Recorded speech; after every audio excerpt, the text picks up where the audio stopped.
Okay, hello everyone. This is CounterYolo, bringing you another video in Star Trek Online.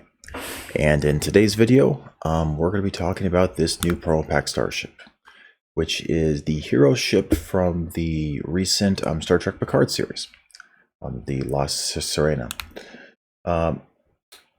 In today's video, I'm going to do a brief overview talking about this ship in relation to the Raider class in general. Then we'll go into Starship Comparisons, talking about the main ship that it's very, very close to, and then versus a couple of other pilot ships in the game.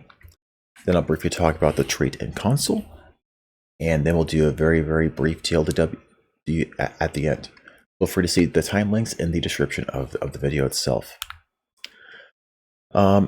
So, in case you all don't remember from my Starship Classes Explained video, Raiders, also known as Light Escorts for the Federation or Birds of Prey for KDF players, they have 7 weapons.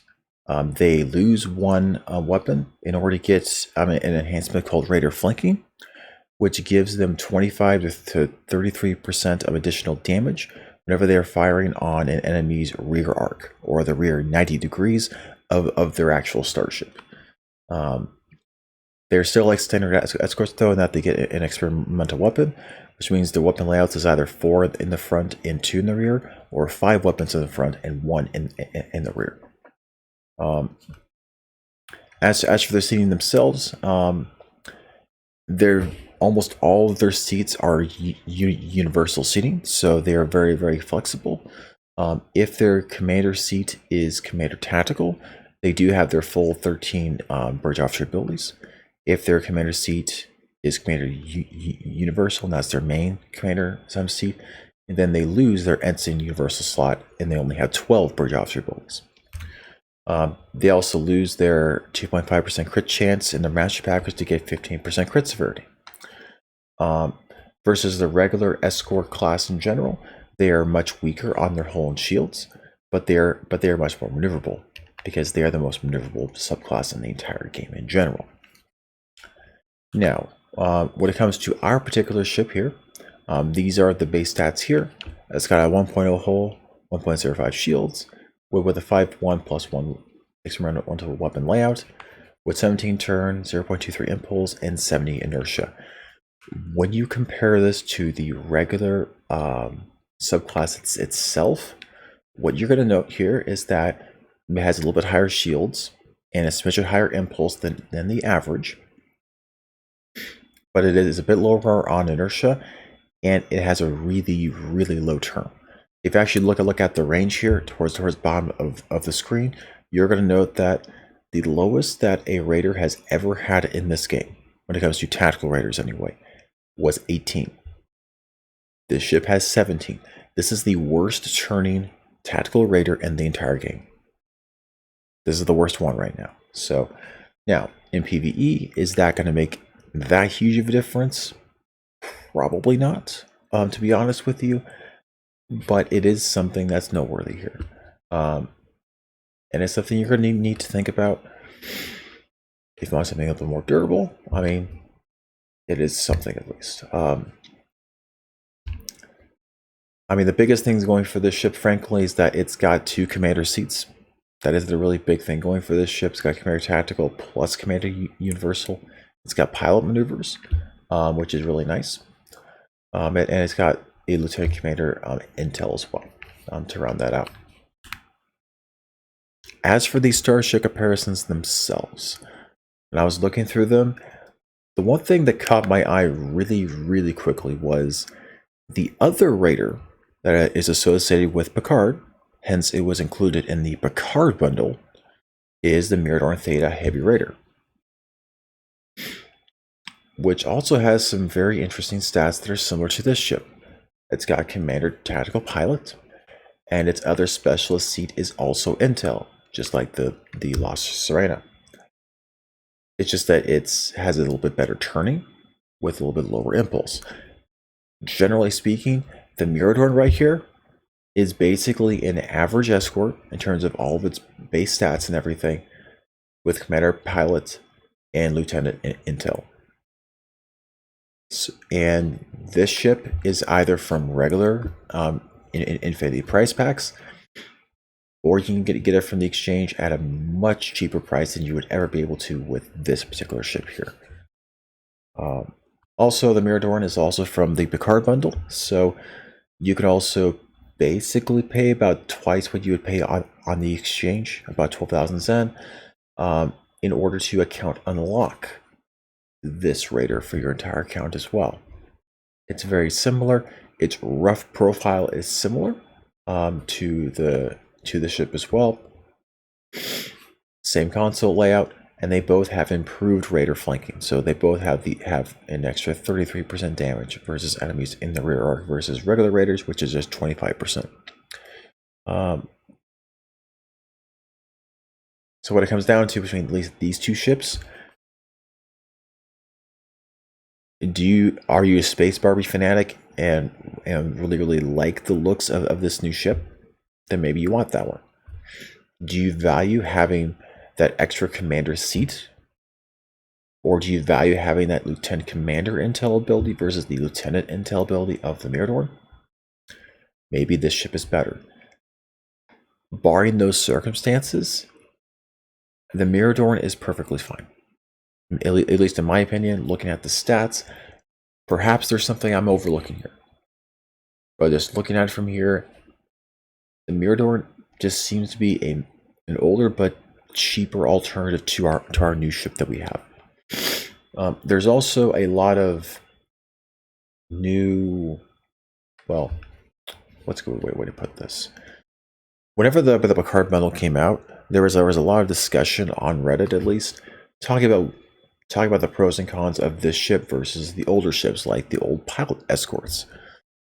And I would highly encourage you to look out those discussions, because a lot of those discussions, in terms of how much worth the Miradorn is going to be very relevant to our new ship here. Of course, we're still going to have lots and lots of new discussions on this ship as well.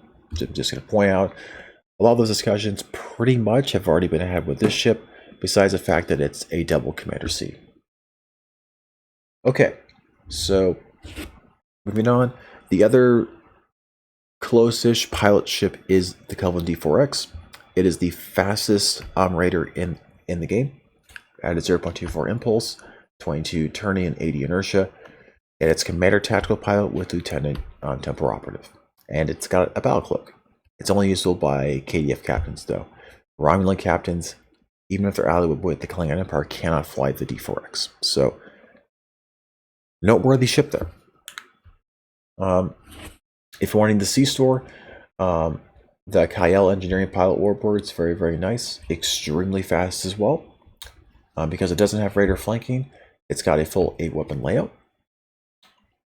If you really don't like that lieutenant science seat, the other engineering escort from the Allied Pilot Mega Bundle is able to give you its seating, so you don't have to choose any science seating there whatsoever either. And it's got a little bit higher stats there because it's not as fast or as maneuverable. I still love personally my Ricine Corvette, just the way that I am personally with it. It's still the fastest ship of the game. I'm not sure that's ever going to really change in the near future. Sure, it's not going to ever be a DPS beast. When they're, I think it was in one of the discussions about this ship from the devs, they're mentioning that it's going to have a lot of paint jobs in the same way that the Ricine Corvette does. So another reason why that I've put this particular ship here as well. Of course, if you want a Raider from the Fleet McGee and its KDF equivalent are both noteworthy as well. It is a 4-2+1 layout instead of the 5 in the front, but it's got similar maneuverability and speed to our new ship today. If we're talking about other Raiders that aren't Commander Pilot, the Maquis Raider and our Seesaw Temporal Operative Raider are definitely the ones that stick out to me. The Maquis Raider is just from the low-buy store. So again, it's another Raider that's really, really cheap in relative respects to the new ship. It's going to cost a bit, and it's a single character unlock, but that's still something. It's got 6 consoles instead of 5 consoles plus pilot maneuvers.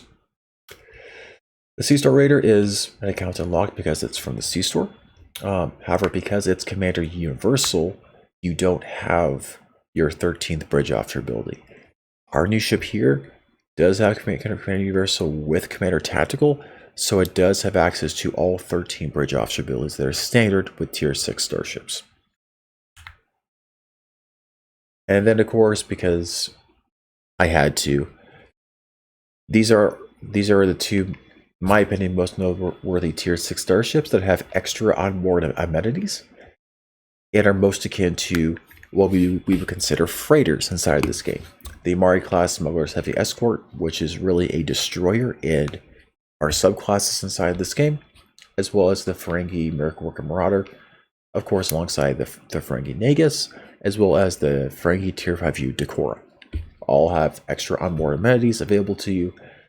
So if you're someone who wants to try to RP in a freighter, in my opinion, those are probably the closest you're going to get in this game, because they have their own unique bridges with extra onboard amenities that most other ships just don't have. I don't think this new ship's going to have something like that, frankly. I think it should, in my opinion, but, you know, whatever. It says it's like a modified freighter for more combat-based stuff in this game. So maybe they're going to have that as an excuse to not have the extra onboard amenities that the classic version of this ship, in my opinion, thematically should have had. As for the console and the trait itself with this ship, its new starter trait is called Maintained Regulation. Using any ability, any captain ability, sorry, moves a debuff and slightly reduces the remaining recharge time on bridge officer abilities. This might situationally be okay for PvP, thanks to tactical captains being able to spam go down fighting with the trait A Good Day to Die. Other captains don't really have a ton of spammable space abilities, frankly. A lot of them have a much longer cooldown to really deal with. I think that this is going to be very situational. I'm not a PvP expert. This might adjust the PvP meta a little bit. I don't really think it's going to be that much, though. It's much more of a defensive trait, so. But it's something to keep your eye on if you're someone who is in that scene. There's a console fundamental field replicator. This is just the Picard maneuver 2.0. That actually has some passive stats on it with extra readiness for all of your main space abilities. And it's another duplicate ability. Some cons versus other consoles in this game, it only gives out lost Sirena duplicates. It doesn't give out other duplicates of your starship. It would have been cool to see more Enterprise J's, a bazillion of those coming out of your ship if you're flying one of those ships. Whatever. It lasts for up to 30 seconds, and the bridge officer abilities recharge a lot faster while you are using the clicky. It's going to be a fun console if you're interested in that. The only possible way I see this actually being meta is if the clicky itself is so ridiculously good in terms of bridge officer ability recharge that it like almost resets bridge officer abilities. If that's the case, then this would be used on your science starships at the high end that, you know, spam all of their clickies on their starship. If you're able to launch, you know, double gravity well, if the actor was actually that good, that will be worthwhile for a DPS perspective. Otherwise, I don't see this console being used at the high end at all. Its experimental weapon is Coordinated Hull Piercer. It is kinetic damage with a high chance to cause subsystem offline, so it's got a really strong phaser proc on it. That also encourages larger NPC allies, so Raider class and Frigate class and bigger, to also attack your target too. So basically, it helps make your NPC allies that are with you smarter. This is going to be more useful for lower end players that are just struggling to get through missions, to make sure that their NPC allies are helping take down the same enemies that they're attacking. Again, high end, I don't see this being good unless its raw damage itself on this thing is really good. because it's kinetic damage, I don't really see it. But that's just me. As for TLDR, we have a new Heavy Raider. It's the hero ship from the Star Trek Picard series that we recently had, that started in January of this year. I personally consider this just the Miradorn Theta Heavy Raider 2.0. That's a little bit more expensive. And I mean, the Miradorn is from several different sources now.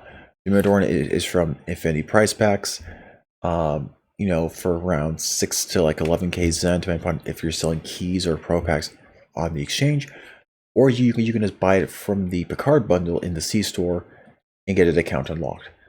This new Raider here, it's quite a bit more expensive than that on average, and it's a single character unlock. So if you're looking at this ship and you think it's cool, I would still highly consider looking at the Miradorn and seeing, is this going to give me what I want? If you truly want this exact profile, shape, and look of the Lost Sirena, then this ship, well, then maybe the ship price could be worth it to you no matter what. I'm just trying to give you extra options here. This isn't the only ship that has its similar types of bridge officer abilities. Just saying. The trade console instrumental weapon I don't think are particularly really good.